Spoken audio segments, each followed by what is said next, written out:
2019 is here, and which team will win? Both sides feel pumped.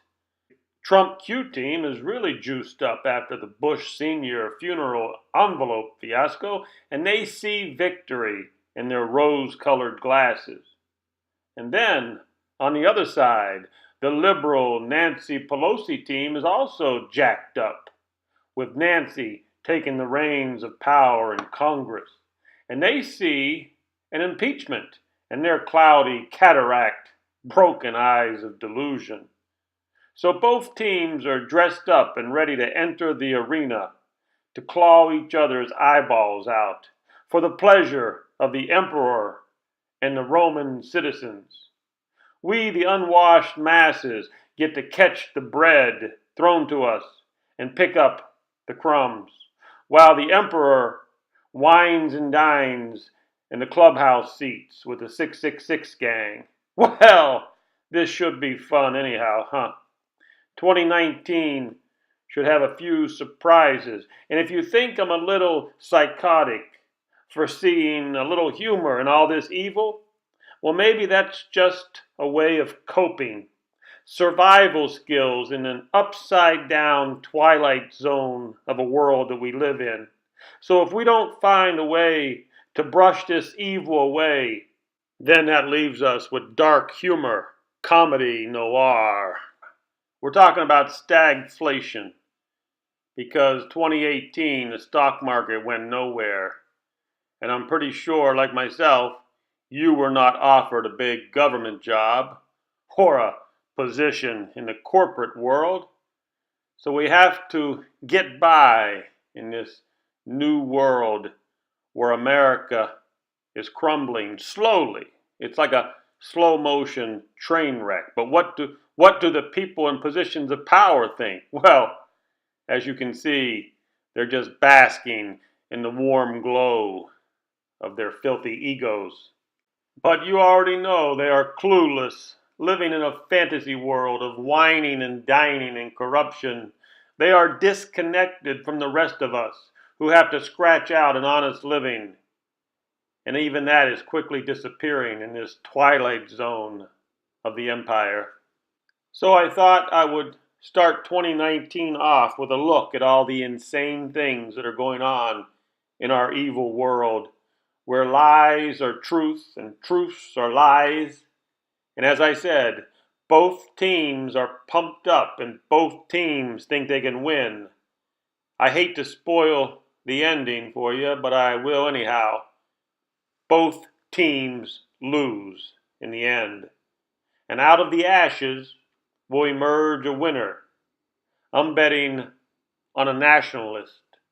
So get your wagers in and place your bets, and let's get the cards in the air. If you bet on the left side, you will lose. And if you bet on the right side, you will lose. It's called Catch-22. Or maybe there's a magician out there who has a clue, and he will pull a nationalist out of the hat. And then all bets are off, because then the House loses its advantage. And we can't have the House losing, now can we? You see, counting the cards is illegal. And you will be barred from voting if they don't select the outcome. And the 666 gang selected Nancy Pelosi to be the Speaker of the House. Now I'm going to be showing you some pictures of the people who did not vote for Nancy. Now I do not endorse these criminals, but I just wanted to pick them out and show you who they are. They're basically the criminals who see the writing on the wall, that there's a strong wind of change coming that will clean out the air pollution. Particles like Pelosi and Clinton and Bush, they're all going to be sent where they belong. Satan is anxiously awaiting their arrival. But here we are, the 15 Americans who did not vote for Nancy Pelosi. Now, how many of these people are part of the CIA team? You heard about that already. Apparently, the CIA put a team of candidates together, and some of them even won, or we assume that at least one of them won. Her name is Abigail Spanberger. She won her seat in Virginia, and she did not vote for Pelosi. So what are some of the Twilight Zone current events leading us into 2019? Mitt Romney has jumped off the Trump train, sharply criticizing the Kushner-Trump regime. He said, "The world needs American leadership." Yeah, maybe, but not our carnage. We have a man who is now the U.S. Defense Secretary, but never served in the military. What's next? A basketball playing president? Or, oh, I forgot, Obama is retired. And here again, we got this is Tony Brindisi. He did not vote for Pelosi. What else we got? Oh, Apple's stock market shares fell hard. So did Tesla stock drop. How's that crony capitalism working out for you? They gave the criminal banks trillions. They gave the foreigner Elon Musk, Tesla company, billions in subsidies. But do Americans deserve a basic allowance for food and shelter? Hell no. Who are you kidding?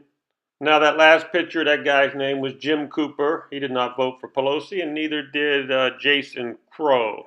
What else we have here? Oh, Barbie turned 60 years old this year, and she's expecting her pension. So all you burger flippers and cocktail waitresses, get a humping, because them pensions are a falling. Government workers, you are exempt. This guy here, what's his name? Joe Cunningham. Joe Cunningham did not vote for Pelosi. PETA Animal Rights Group is concerned about a growing trend in America where Americans vow to wear real, authentic fur until we get a universal basic income and some shelter from the cold. Connor Lamb did not vote for Pelosi. Now, you got to understand, the CIA and the deep state, they knew exactly how many votes that Pelosi needed. So they didn't really need a lot of these guys like McAdams to vote. They let a few of them off the hook. We know of at least 15 that did not vote for Pelosi, but she still got in there. It's all rigged. The whole game is rigged. So you have, that was Ben McAdams. This is Kathy Rice. Remember, I do not endorse any of these criminals. And you know what's really strange? I mean, it really fits into our theme today. Our theme is the Twilight Zone, and I think 2019 is going to really feel like it. What's really strange is when guys like this is Kurt Schrader, and he did not vote for Pelosi as the speaker, and neither did this lady here, Mickey. But when these people go into Congress, they are asked to sign a document pledging their allegiance to a country. Try to guess what that country's name is, and I'll give you one clue. It's not the United States of America. This lady here, I believe this is Elisa Slotkin. Elisa Slotkin. But let's get back. Yeah, they're asked or almost forced, because if you don't sign this document from this shadowy group that basically say put your name on the line that is dotted, if you don't sign this document pledging your allegiance to this country, well then you won't get elected next term, because they will use mainstream media to pummel you. Yes, okay, that is really strange. I mean, like I said, that's our theme today, the Twilight Zone. We've already talked about Abigail Spanberger. She's the CIA pick. What else here in the current events of the Twilight Zone? Oh, Netflix. Netflix could care less if you have a roof over your head or universal basic income, but they do listen to the Saudi Arabia dictators when they bark their commands. Yeah, Netflix is taking down a show that the Saudi Arabian people didn't care for. You may be disappointed, but the man who gave our gold away to China, Harry Reid, well, he briefly escaped the convalescent home to announce that Trump is our worst president ever. Yeah, that's what Harry Reid said. Donald Trump is the worst president America has ever had. Well, Reid was quickly captured and returned to the ward. Now, if we can only lasso these four clowns here and reunite them with Harry Reid. Talking about insane asylums, Kanye West has just reaffirmed his love for Donald Trump.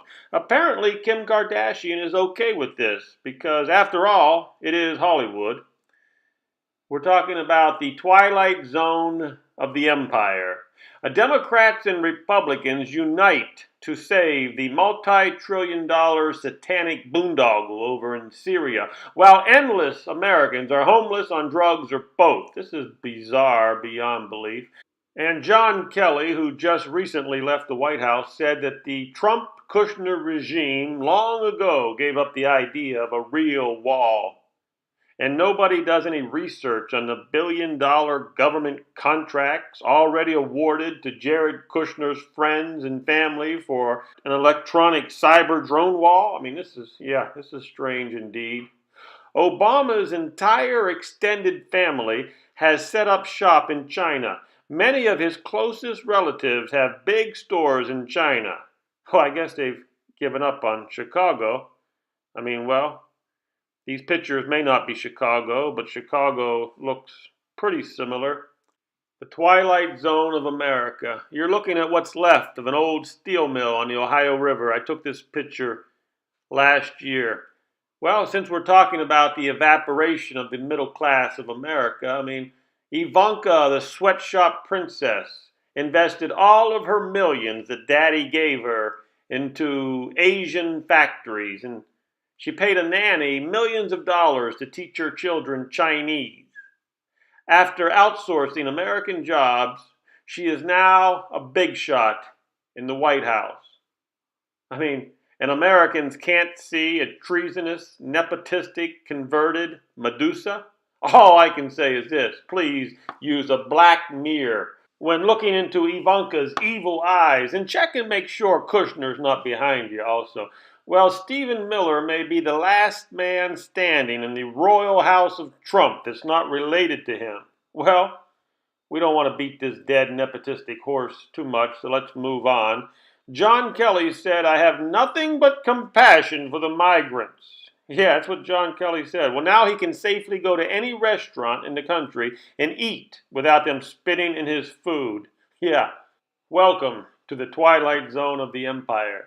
And the latest Hollywood propaganda film I watched was called Avengers: Infinity Wars.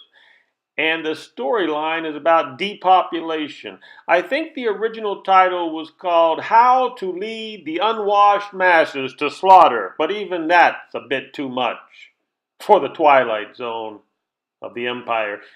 And lately over there in France, I see that the men are wearing yellow vests, which kind of remind me of America, because here I see men who wear yellow dress.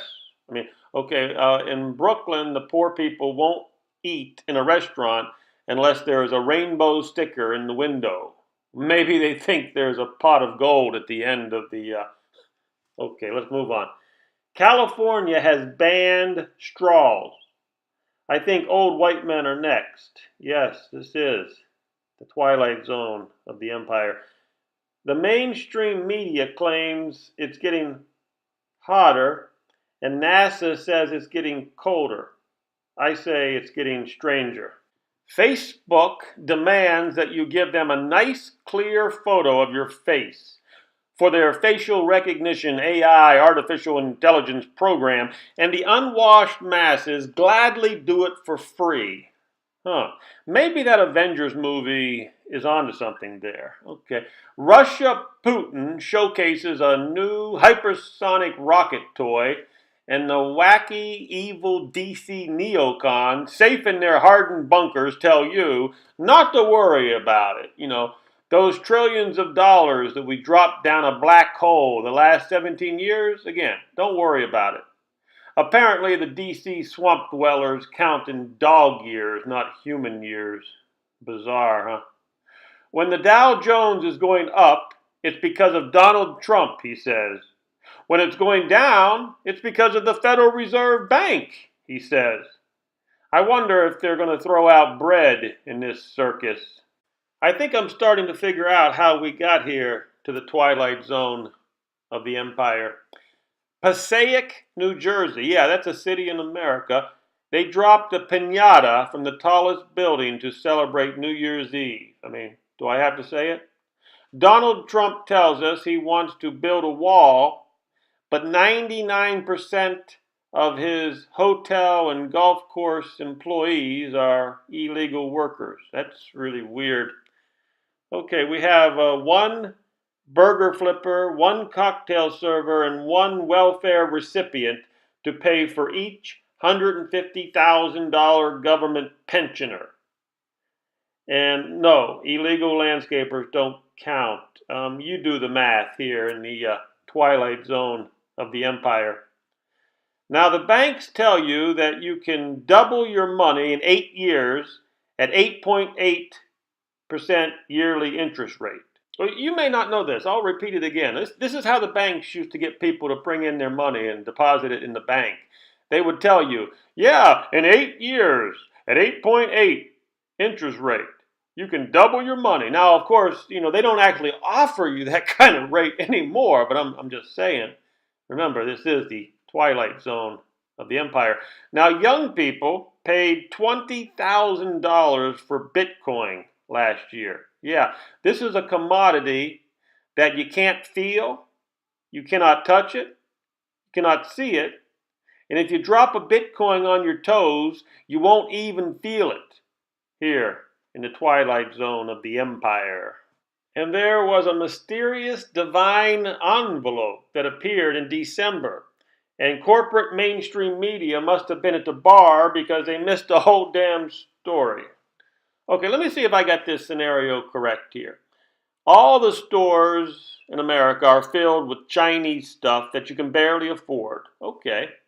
So then you slap a tariff on the stuff. Yeah, that's what the illustrious leaders do. They slap a tariff on the stuff, and then it becomes too expensive for your servant job salary, okay, and it does not sell. So then China stops importing, and then the shelves become empty.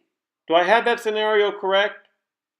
And then when you and your family go into the stores and they're all empty, and you look around and you try to describe it to your child, then your 5-year-old looks at you and says, well, why didn't you just build a factory, Daddy? Why didn't you guys just build factories? And then the neocons say, shut up, kid.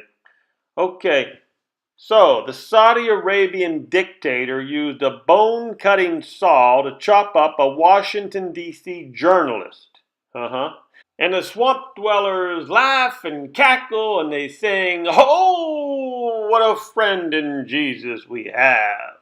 I tell you, with friends like that in the twilight zone of the empire, who needs enemies?